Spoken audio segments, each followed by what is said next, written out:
Argentina से एक cruise ship निकलती है कैनरी आइलैंड के लिए। Canary island Spanish island group है, बट इस आइलैंड के ऊपर ये शिप पहुंचने के पहले इसको एक दूसरे देश में रोका जाता है जिसका नाम है केप वर्डे। केप वर्डे खुद एक आइलैंड कंट्री है।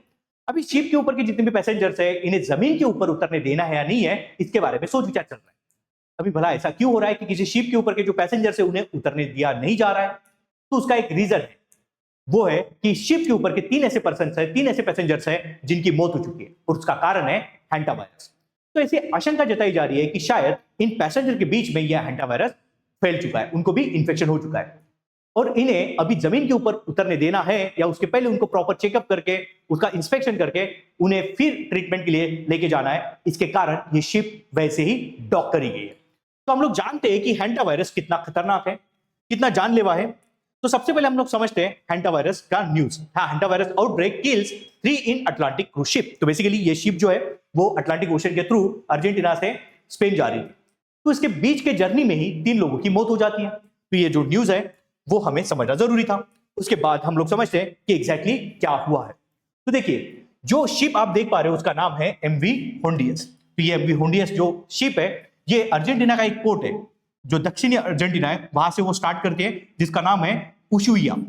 उशुइया से इसने अपना जर्नी स्टार्ट किया और ये जा रही थी कैनरी आइलैंड, बट फिलहाल इसको केप वर्डे में रोका गया जैसे मैंने आपको बताया। अभी एग्जैक्टली हम लोग क्रोनोलॉजी समझते हैं कि इस शिप के ऊपर लोगों की मौतें कैसे कैसे हुई है। तो देखिए, तो सबसे पहले ये शिप का जो जर्नी है वो 1 अप्रैल को स्टार्ट होता है अर्जेंटीना के उशुइया पोर्ट से और ये आगे बढ़ती है। तो 10 दिन में ही मतलब 11 अप्रैल को पहले पैसेंजर की मौत होती है। शिप आगे बढ़ती है, सेंट हेलेना आइलैंड पे पहुंचती है और इसी डिसीज पैसेंजर की जो बीवी है मतलब वाइफ है, तो इस वाइफ को भी सेम इंफेक्शन फील होते हैं। तो इसी के कारण 24 अप्रैल को वो फ्लाइट से साउथ अफ्रीका के जोहान्सबर्ग में ट्रीटमेंट के लिए हॉस्पिटलाइज हो जाती है। बट 2 दिन के बाद ही मतलब 26 अप्रैल को उसकी भी उस हॉस्पिटल में मौत हो जाती है। उसके नेक्स्ट दिन मतलब 27 अप्रैल को और एक पैसेंजर है जो हॉस्पिटलाइज हो जाता है फॉर द ट्रीटमेंट। शिप आगे बढ़ती है और 2 मई को इसी पैसेंजर के बीच का और एक पैसेंजर है, थर्ड पैसेंजर, जिसकी डेथ हो जाती है और आखिरकार ये शिप 3 मई को केप वर्डे में डॉक की जाती है। तो आप देख पा रहे हो यहाँ पे 1 अप्रैल से लेके 3 मई तक का पूरा जर्नी, जिसके बीच में 3 लोगों की अभी तक मौत हो चुकी है। बट सबसे इंपॉर्टेंट एक चीज है यहाँ पे समझना कि ये पता कैसे चला कि इनको हैंटा वायरस है। शुरुआत में तो पता ही नहीं था कि इनके बीच में हैंटा वायरस स्प्रेड हो चुका है। तो जब ये पर्सन की जो वाइफ है जब एडमिट हुई थी जोहान्सबर्ग में, तो इसका जो डेथ हुआ था हॉस्पिटल में, तो वहां पे cause of death find out किया गया। तो वहां पे फाइंड आउट हुआ कि ये हैंटा वायरस की वजह से डेथ हुई है। तो बाद में जब ये न्यूज इस शिप के ऊपर गई तो उसको आखिरकार केप वर्डे में डॉक करा गया। तो अभी आगे समझते हैं कि हैंटा वायरस कितना डेंजरस है, क्या केयर करने की जरूरत है, क्या प्रिवेंटिव मेजर्स हम लोग ले सकते हैं, ऑल दिस थिंग। तो सबसे पहले हम लोग जानते हैं हैंटा वायरस के बारे में। देखो, hanta virus is a family of viruses which are spread mainly by rodent. मतलब रोडेंट्स जैसे कि चूहा है, गिलेरी है, जिसको हम लोग रोडेंट कहते हैं, इनके थ्रू ये हैंटा वायरस स्प्रेड होता है। बट सबसे इंटरेस्टिंग चीज ये है कि यहाँ पे रोडेंट इन्फेक्ट तो होते हैं जैसे कि चूहे वगैरह, बट उनकी मौत नहीं होती। क्यों नहीं होती? क्योंकि उनका इम्यून सिस्टम है उस वायरस के अगेंस्ट उनको बचाता है। बट ये जो रोडेंट है ये एज ए कैरियर फिर दूसरे एनिमल्स में और इंसानों में यही वायरस स्प्रेड करते थे। अभी इसका नाम हैंटा वायरस क्यों रखा गया? तो 1950 में जब कोरिया वॉर चल रहा था तो उसके बीच में जो कोरियन सोल्जर्स हैं और अमेरिकन सोल्जर्स हैं इनकी मौतें हो रही थी बिकॉज ऑफ हेमोरेज फीवर। और ऐसा पाया गया कि हैंटन रिवर के अराउंड जो भी चूहे हैं, जो भी रैट्स हैं, उनके ऊपर जो वायरस है उनके कारण इनकी मौतें हो रही थी। तो अभी हैंटन रिवर के अराउंड के जो चूहे हैं उनसे ही फिर इस वायरस को नाम दिया गया हैंटन वायरस। हैंटा वायरस हैंटन रिवर के ऊपर से इनको नाम दिया गया है, इतना आपको समझना है। अभी नेक्स्ट, हैंटा वायरस कितना खतरनाक है, इसका स्प्रेड कैसे होता है ये समझते हैं। देखिए, यहाँ पे hanta virus is primarily spread by the rodents, जैसे कि चूहे हो गए, गिलेरी हो गया, जिनको आप रोडेंट कहते हैं, इनके थ्रू ही स्प्रेड होता है। But particularly through urine, faeces and saliva. तो जो मलमूत्र है या फिर जो सलाइवा जिसे लार कहते हैं, इसके थ्रू ही इनका इंफेक्शन फैलता है, इस वायरस का इंफेक्शन फैलता है। अब इसके सिम्टम्स क्या पाए जाते हैं? अगर इंसानों में अगर इसका वायरस फैल जाता है, इसका इंफेक्शन हो जाता है, तो आप में within 1 to 8 week high fever देखने के लिए मिलता है। देन मसल पेन आपको फील होता है, उसके अलावा नोजिया मतलब वोमिटिंग लाइक कंडीशन हो जाती है, और सीवियर एब्डोमिनल पेन भी होता है, मतलब पेट दुखता है। क्लियर? और इंसानों में ये पर्टिकुलरली रेस्पिरेटरी सिस्टम मतलब सांस हम लोग जो लेते हैं तो लंग्स के ऊपर ये अटैक करता है, और with in 4 to 10 days death हो जाती है। अभी डेथ क्यों होती है ये समझना भी जरूरी है कि इससे हम लोग क्यों नहीं बच पाते। तो समझिए कि ट्रीटमेंट ऑफ एंटावायरस क्या है। तो there is currently no specific treatment, cure and vaccine for hantavirus. तो अभी तक हैंटावायरस के अगेंस्ट कोई भी एक पर्टिकुलर ट्रीटमेंट, क्योर या फिर वैक्सीन नहीं बनी है, तो इसीलिए ये जानलेवा बनता है। तो अभी अगर मान के चलो कि किसी पर्सन को इंफेक्शन हो गया है तो क्या लाइन ऑफ ट्रीटमेंट दी जाती है? तो उसको एडमिट किया जाता है और वेंटिलेटर्स के ऊपर रखा जाता है, क्योंकि वेंटिलेटर के थ्रू उसको आर्टिफिशियली हम लोग जो कहते हैं ऑक्सीजन का प्रोविजन दिया जाता है, क्योंकि ये रेस्पिरेटरी सिस्टम के ऊपर अटैक करता है और वहां पे ऑक्सीजन की कमी हो जाती है। फिर उसके अलावा डिहाइड्रेशन बहुत ज्यादा होता है, तो हाइड्रेशन के लिए जो इंट्रावेनमस ड्रिप्स है, जैसे कि हम लोग जिसे सलाइन कहते हैं हमारे भाषा में, उसके थ्रू हाइड्रेशन प्रोवाइड की जाता है।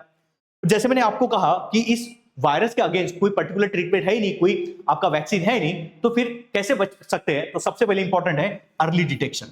तो जैसे ही आपको सिम्टम्स फील होता है या फिर डिटेक्शन हो जाता है तो आपको जल्दी जल्दी हॉस्पिटलाइज हो जाता है।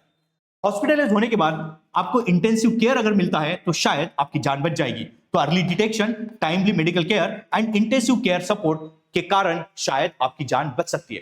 तो अर्ली स्टेज में जब वो पूरे शरीर में फैलने के पहले अगर हम लोग ट्रीटमेंट करते हैं तो शायद हैंटावायरस से हम लोग बच पाएंगे। Now next important, preventive measures क्या है, कैसे हम लोग इसको रोक सकते हैं? तो सबसे पहले हमें मेंटेन रखना पड़ेगा हमारा एनवायरमेंट, मतलब कि हमारे सराउंडिंग का जो भी क्लीन एनवायरमेंट है वो हमें तो रखना ही पड़ेगा, क्योंकि हमारे घर में हम लोग देखते हैं कि बहुत जगह ऐसी होती है जिसके बीच में शायद ये रोडेंट जैसे चूहे वगैरह हो गए ये चिपते हैं, और पर्टिकुलरली जब अगर साफ सफाई नहीं होती है, जो खाने की चीजें जमीन के ऊपर पड़ जाती है और उसी के कारण ये जो चूहे हैं और भी ज्यादा घरों में आते हैं। क्लियर? तो हमें हमारा घर साफ रखना पड़ेगा, क्लीन रखना पड़ेगा। उसके अलावा जो एंट्रीज होती है, जैसे कि कोई दीवारें वगैरह होती है जहां पे होल्स होते हैं, कहीं पे गैप्स होते हैं, इनको हमें क्या करना पड़ेगा? सील करना पड़ेगा, सो दैट ये रोडेंट घर के अंदर ना आए और इनके कारण ये इंफेक्शन ना फैले। उसके अलावा जब भी हम लोग घर साफ करेंगे तो आपको कुछ प्रोटेक्टिव ऐसे गियर्स यूज करने हैं, जैसे कि आपके हैंड ग्लोव्स हो गए, वे आपका मास्क हो गया, कोई गॉगल्स हो गए, उसको आपको यूज करना है कि सो दैट कि आप डायरेक्ट कांटेक्ट में ना आओ इस वायरसेस के। तो अगर मान के चलो साफ सफाई कर रहे हो और कहीं पे बहुत ज्यादा चूहे वगैरह जिसके घर में, तो शायद हो सकता है कि जो सलाइवा है या फिर उनका जो मलमूत्र है तो उनका टच हमें हो जाए और वो जो इंफेक्शन है हमारे शरीर के ऊपर भी फैल जाए। तो आपको प्रॉपर गियर यूज करना है। उसके अलावा आपको डिसइंफेक्टेंट यूज करना है, जैसे कि एंटीबैक्टीरियल, एंटीवायरल, और आपके घर की सफाई अच्छी तरीके से करना है। तो जो भी कंटामिनेशन है इसको आपको डिकंटामिनेट करना है, और जो भी वेस्ट है इसको प्रॉपरली डिस्पोज करना है, सो दैट कि वो ज्यादा नहीं फैले। तो ये कुछ प्रिवेंटिव मेजर्स है जो हम लोग कर सकते हैं, जिसके थ्रू हम लोग जो इन्फेक्शन है उसका जो स्प्रेड है वो रोक सकते हैं। उसके अलावा हैंटावायरस इन इंडिया में कोई केस है क्या? तो फिलहाल कोई केस ऐसी पाई गई नहीं है, बट हिस्टोरिकली इंडिया में ये हैंटावायरस आ चुका है। 1964 में Vellore the city in Tamil Nadu, यहाँ पे हैंटावायरस के पेशेंट पाए गए थे, बट वो इतना भी लीथल नहीं था, इतना भी ज्यादा आउटब्रेक नहीं हुआ था कि उसके कारण बहुत सारे मौतें हुई, जैसे कि इंडिया में प्लेग के कारण हुई थी।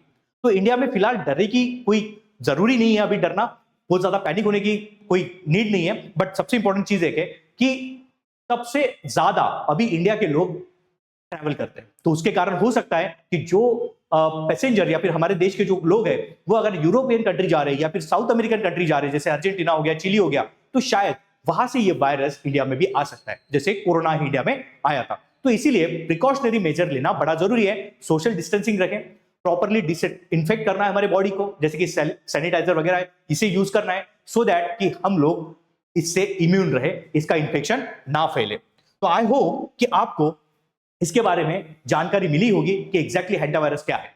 बट अगर आपको और भी ज्यादा जानना है तो आप मुझे मेरे पर्सनल नंबर के ऊपर कॉल कर सकते हो और इसके बारे में और ज्यादा जान सकते हो। अगर आपको ये पीडीएफ डाउनलोड करनी है तो ये हमारा टेलीग्राम चैनल है, टेलीग्राम चैनल का एक क्यूआर कोड है, इसको आप पॉज करिए इस वीडियो को, इसको स्कैन करिए और ये ग्रुप के ऊपर मैं आपकी पीडीएफ अपलोड कर दूंगा। उसके अलावा सबसे इंपॉर्टेंट चीज कि जो स्टूडेंट 2027 के लिए यूपीएससी के लिए प्रिपरेशन कर रहे हैं उनके लिए हमने अभियान बैच लॉन्च करी है, जिसके अंतर्गत आपको पढ़ाने वाली जो फैकल्टी है वो ऑलरेडी इंटरव्यू दी हुई है, जो हमारे सिलेक्टेड स्टूडेंट है वो भी आपको पढ़ाते हैं। क्लियर? तो उसके जो फीचर्स है वो क्या क्या है मैं पहले बता देता हूं।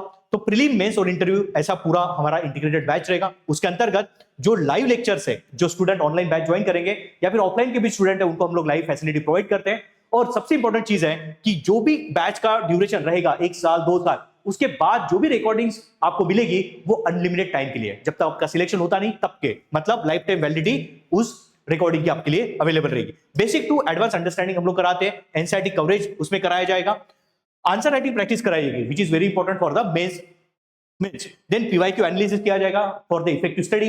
कम रीडिंग में ही कितने ज्यादा हम लोग मार्क्स ला सकते हैं, उसके लिए पीवाईक्यू एनालिसिस। स्टडी नोट्स हमारे तरफ से हम लोग प्रोवाइड करते हैं जो एक्सपर्ट ने बनाए हुए। टेस्ट सीरीज, जो प्रीलिम प्लस मेंस, ये दोनों टेस्ट सीरीज आपको प्रोवाइड की जाएगी। मेंटरशिप, जो भी स्टूडेंट हमारे यहाँ पे एडमिशन लेता है उनको एक पर्सनलाइज्ड मेंटर अलॉट होता है। जब तक आपका प्रिपरेशन हमारे साथ चलेगा तब तक वो मेंटर आपको गाइड करते रहेगा, आपका जो प्रोग्रेस है वो ट्रैक करते रहेगा।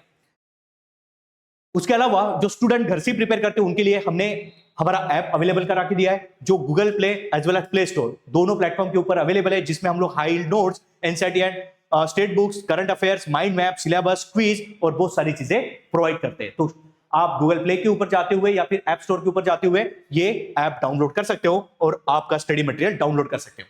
तो जो स्टूडेंट पर्टिकुलरली पुणे और नागपुर से है वो हमें यहाँ पे ऑफलाइन बैचेस में जुड़ सकते हैं, वो एडमिशन कर सकते हैं। तो पर्टिकुलरली जो स्टूडेंट पुणे और नागपुर से है उनको हम लोग ऑफलाइन भी कोचिंग प्रोवाइड करते हैं।